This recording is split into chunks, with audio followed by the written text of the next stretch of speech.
Hi everyone, Paul Morbid here, Morbid Team Entertainment in Bolex Repair Philippines. Welcome to episode 11 of Experimental Filmmaking Tips. So I'm doing some more film painting with markers on my experimental horror film. Definitely one of my more enjoyable practices. It's a lazy day, so I get to keep doing this, and I do enjoy it. I know exactly what it's going to look like. It's time consuming, but all I've got to do is just apply the colors. You go back later and add paints and glues and different types of things to it as well. It may not look that impressive right now, but once you project it, scan it even if you want to, it really looks amazing. All the milestones of being an artist in experimental film. A tip when you're doing this, you want to make sure that you filled in as many bald spots as possible, if you will. Use a magnifying glass. I use a jeweler's loupe, and I simply hold it over here and I go over it. Hold it up to the sunlight generally is what I do, and that's where I know where to fill in with my next color. So simply go in there and just add something. There's always a spot to fill, pretty much. In a little small area like this, you can be working for quite some time. Make the brush strokes in different directions. And that looks really cool.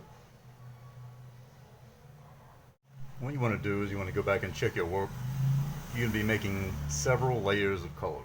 So on top of another color, like I got blue here, add some brown in different areas, just a few touches.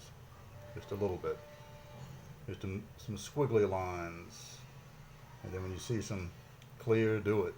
Even around the sprocket holes. You don't know how much of that you're going to use, if any. Alright.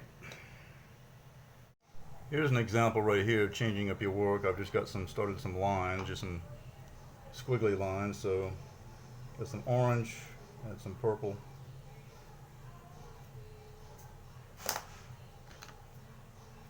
Red. Anything to mix it up. So when you start the next process, when it's all said and it'll definitely look very interesting on film and projected. Next, I'm going to go back over some of this in spots with these colors back here on this palette. Would you believe this is not paint at all? You know what that is? It's food coloring.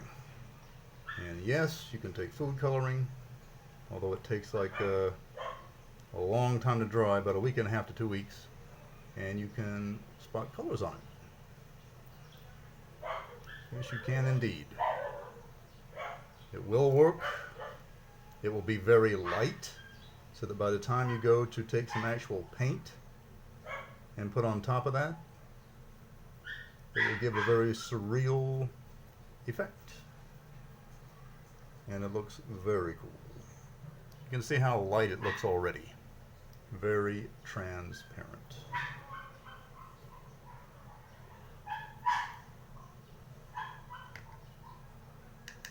Do contact me at the social media outlets provided on the screen, and remember, as always, do